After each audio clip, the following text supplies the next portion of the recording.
Welcome. We are going to make exercise 7, and if you notice, the parts are getting more complicated. So this part, if we look at the isometric view over here, appears to be two different extrudes, one that is a little thicker and this yellow part that's a little thinner, but it occurs to me we could probably make this from one sketch. Now, the other thing I notice when I look at this part is that there's a lot of symmetry here. Right? If I think of this line as a mirror, the left and the right basically look the same. And if I use this horizontal line as a mirror line, the top and the bottom look the same. So that could be something we could exploit, much like when we made our I think it was called the control arm, way back when we first started doing this stuff. And I see lots of circles. I see a circle here, a circle here. Even this outer edge is somewhat circular looking. This is clearly a circle, and even the outer edge of that part, it looks like a circle. So I'm going to make a whole bunch of circles, and I think that's going to be the way that we can, then we can start blending curves into them and doing cutouts to go from there. So the first thing I'm going to do is I think I'm going to draw a vertical construction line here and a vertical and a horizontal construction line here, because I think they're going to be useful. So I'm going to first of all, I did already create the document and set its units to millimeters, and if you look, the way it kind of looks like it's laying on the a tabletop or something like that, it's the top plane. So I'm going to right click on the top plane, make a new sketch, hit the key N to look normal, and P to hide the planes. And I'm going to start off. Now, if you look at these outer dimensions, it's 150 and 150. Height-wise, it's hard to tell, but I'm gonna make sure this thing is well over 300, side to side. So let's start off. Get the line, make it construction, come way out here, come back through the middle, and do something like that. It's probably too big, but so what? And then I'm going to do it again. Line, construction, hover above the origin, follow that way up here, click, come back down through the origin and click. Okay, so that's it. Those are just my reference points. Now, I'm going to do these interior circles. This one has a diameter of 100, and this one has a diameter of 135.6. I'm going to get the circle tool, I'm going to make one that is 100 and make one that is 135.6. Okay, and let's drag those dimensions out here so we don't have to look at them. Also, I'm going to make some circles out here. So I'm going to make a circle that is 50. And then I'll make another one over there. As a matter of fact, I'm actually only going to do the ones over here. And I think we all know why, maybe. So I'm going to do a 50. Okay. And then I'm just going to make another one out here at random. And I'm going to, whoops, didn't mean to do that. I'm going to use a symmetric constraint. I'm going to say that this and this are symmetric. This is the part that should remind you a bit of that control arm that we built. And then I'm also, so that's going to ensure that the distances that these things are from the center are the same. And then I'm going to use an equals constraint to make sure that the sizes are the same. But remember, I'm trying to get away with using the least number of dimensions.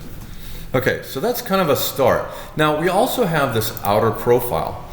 And notice it says radius 40. Right, a radius of 40 would be a diameter of double that, or 80. And so I'm going to actually make a circle that's 80 here, and then make another one over there. So I'm going to get my circle tool. I'm going to do 80. And I'm going to do another one out here. Uh-oh. I don't know what happened. It let go too early. That's no big deal, because I'm going to take my 80. I'm going to do an equals constraint between that one and this one. That'll fix that. I don't need the symmetric constraint again, because both these circles are coincident about the same point.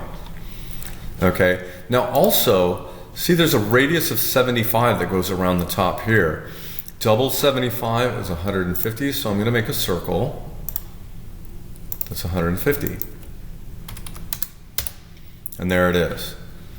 Okay, now, if you notice, these are still blue. Why? Because we have not defined how far away these are from the center.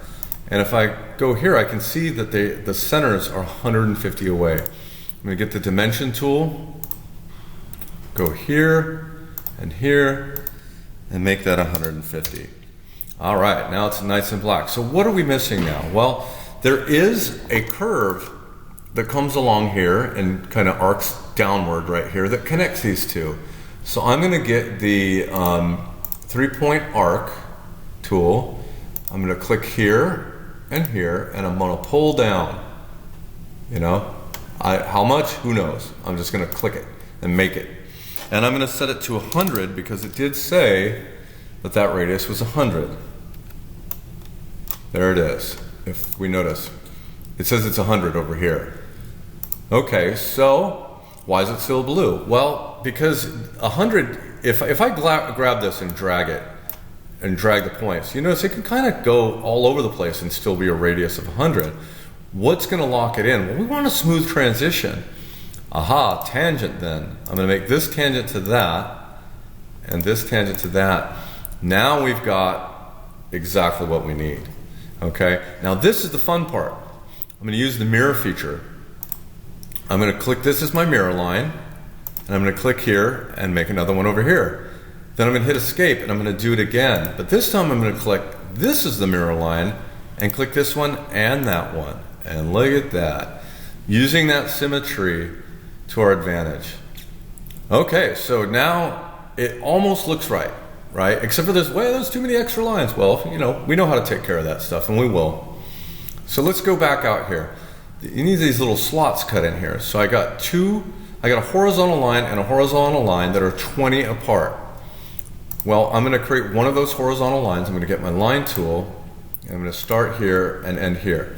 And I do want those to be horizontal line. If you notice, when I get in the right position, a horizontal constraint appears. That's what I want. So I'm going to click that. I'm going to hit escape. Now, what I'm going to do is I'm going to get the a mirror. And select this as the mirror line, and make the other one. Okay, now I hit escape, and now I can use the dimension tool to make those 20. And if I do that, you notice it stays symmetric because I used a mirror to make it. Now here, more mirror fun. I'm going to click the mirror tool, click here, use that as my mirror, and make the other two. So symmetry is our friend. And now we have everything that's black. All that's really left to do now is to trim away the lines that we don't want. So the lines I don't want, I don't need this full circle, so I'm going to clear some of that away. And I'm going to clear away those parts that are filling in the gap.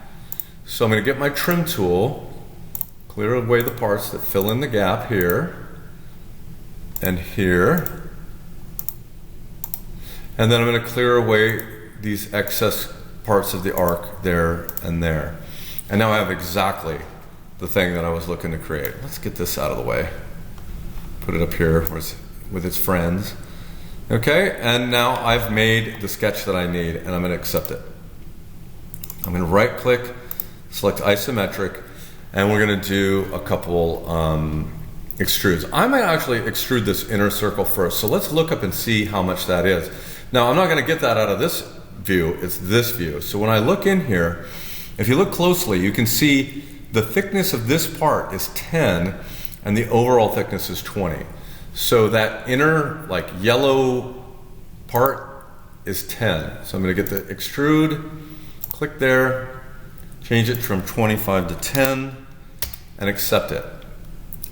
Then what I'm going to do, by the way, I just noticed that I don't really need those lines either, but you know, that's okay, because when we go to extrude it, and by the way, I have to accept that because that's the only part that's getting extruded that far. Now I'm going to have to unhide my sketch again, and I'm going to get the extrude, I'm going to change it to 20, and just start clicking all the areas that need to be 20. And there they are. However, oh, it already changed it to add. That's good. I do want it to all be one part. So bingo.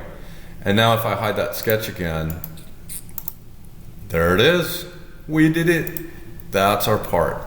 All right, so hopefully that was helpful, and I'll see you next time.